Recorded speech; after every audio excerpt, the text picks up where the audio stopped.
Assalamualaikum warahmatullahi wabarakatuh. Perkenalkan, nama saya Nesi Anggraini sebagai penyaji ketiga dari kelompok 6. Sebelumnya, saya ucapkan terima kasih kepada Prof. Hasna selaku dosen pembimbing pada mata kuliah Bahasa Indonesia. Baiklah, langsung saja saya mulai mempresentasikan materi saya, yaitu tentang aspek penilaian, formulasi bahasa, dan manfaat teks ulasan buku. Baiklah, saya akan menjelaskannya satu persatu. Yang pertama, menganalisis aspek penilaian. Saat ini, memahami ulasan buku merupakan suatu keharusan bagi mahasiswa. Struktur teks merupakan alat untuk mewadahi gagasan-gagasan yang disajikan mengenai buku itu. Ternyata, struktur teks dan gagasan tidak dapat dipisahkan. Itulah sebabnya setiap jenis teks mempunyai struktur teks baku sendiri-sendiri. Namun, untuk tujuan tertentu, struktur teks dapat disederhanakan tanpa menghilangkan tahapan-tahapan yang inti. Sebagai contoh, struktur teks dapat disederhanakan dengan cara menghilangkan tahapan identitas atau menyisipkannya pada tahapan-tahapan yang lain. Dari sini dapat dimengerti bahwa tahapan identitas bersifat opsional, artinya boleh ada atau boleh juga tidak ada. Apabila tahapan identitas dihilangkan dengan menyisipkan informasi yang ada pada tahapan-tahapan yang lain, maka yang tersisa adalah tulisan yang berbentuk artikel tentang buku yang diulas. Yang kedua yaitu menganalisis formulasi bahasa evaluasi. Penilaian atau evaluasi dalam ulasan buku terletak pada tahapan evaluasi. Namun, hal ini tidak berarti bahwa penilaian harus selalu berada pada tahapan tersebut. Penilaian dapat muncul pada tahapan manapun kecuali tahapan identitas. Menilai atau mengevaluasi merupakan menyatakan sikap, pandangan, dan posisi terhadap sesuatu yang dinilai.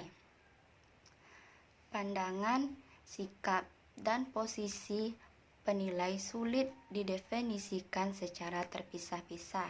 Namun, dalam konteks penilaian, sebagaimana dapat disimak dalam buku The Language of Evaluation karya Martin dan White pada tahun 2005, ketiga hal itu meliputi gradasi antara positif dan negatif, baik dan buruk, subjektif dan objektif, setuju dan tidak setuju, memihak dan tidak memihak, menghargai dan tidak menghargai, serta kadar emosi yang terungkap di dalam teks ulasan. Yang ketiga yaitu manfaat teks ulasan buku.